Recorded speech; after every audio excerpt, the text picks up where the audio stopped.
Lorsqu'un sujet parle de sa souffrance en séance, il peut dépeindre un monde teinté d'hostilité. Cela se décline. On le harcèle au travail, on le regarde, on se moque de lui, voire on l'insulte.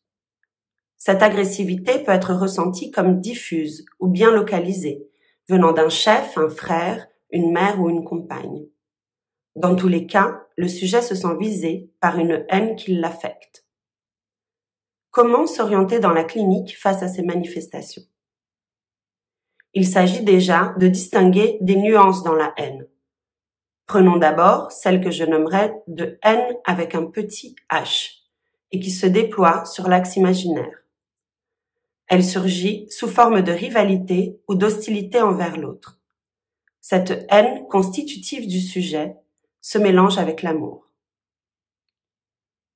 Lors de sa conception du stade du miroir, Lacan signale que l'agressivité y est déterminante. Suivons ses pas. Voyant son reflet dans le miroir, l'enfant prématuré recouvre son corps morcelé d'une image totalisante, dans laquelle il va s'aliéner en s'y identifiant. Pour figurer ce qui se passe lors de cet instant, Lacan cite Rimbaud. « Je est un autre ». Un transitivisme s'installe. Lacan met l'accent sur la relation érotique qui s'établit entre le sujet et cet autre de l'image. L'agressivité sert de défense contre la menace de désintégration du corps par les pulsions, menace rejetée vers l'extérieur, projetée sur ce petit autre. La référence à Saint-Augustin, qui sera récurrente dans l'œuvre de Lacan, est illustrative de l'hostilité impliquée dans ce moment. Dans l'exemple de Saint-Augustin, un enfant qui ne parle pas encore pâlit de jalousie, jetant un regard empoisonné sur son petit frère qui est au sein de la mère. Lacan fait de ce drame de la jalousie la matrice du lien du sujet à son entourage social. L'agressivité intrinsèque à la relation aux autres va sous-tendre les bons sentiments. Haine et amour sont faits du même bois. Jacques-Alain Miller, dans Enfants violents, reprendra la conceptualisation de Lacan, signalant que la haine est un lien social éminent au même titre que l'amour.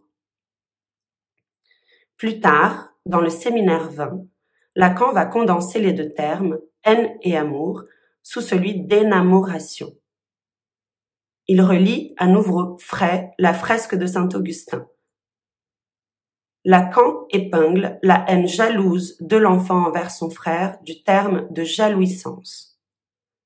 Avec l'orientation par le réel, la jouissance est de la partie. Lacan ajoute à l'équation l'objet 1 qui se trouve au joint entre le réel de la jouissance du corps et l'image qui l'habille. Le frère regardé est haï parce qu'il a l'objet 1, cause du désir, et il en jouit. Jacques-Alain Miller signale dans Extimité que, je cite, « l'intolérance à la jouissance de l'autre trouve sa source dans l'idée qu'il me dérobe la mienne ». Cependant, suivant le fil de la jouissance, un autre relief de la haine se dessine, celui de la haine avec un grand H. Lacan distingue cette haine comme solide. Une haine solide, ça s'adresse à l'être, affirme-t-il. Pris dans les raies de l'identification imaginaire, le sujet fait porter à l'autre, haï ou aimé, la responsabilité de son être de jouissance. Dans L'agressivité en psychanalyse, Lacan affirme, je cite, « Le sujet se nie lui-même et charge l'autre, rejetant sur le monde le désordre qui fait son être.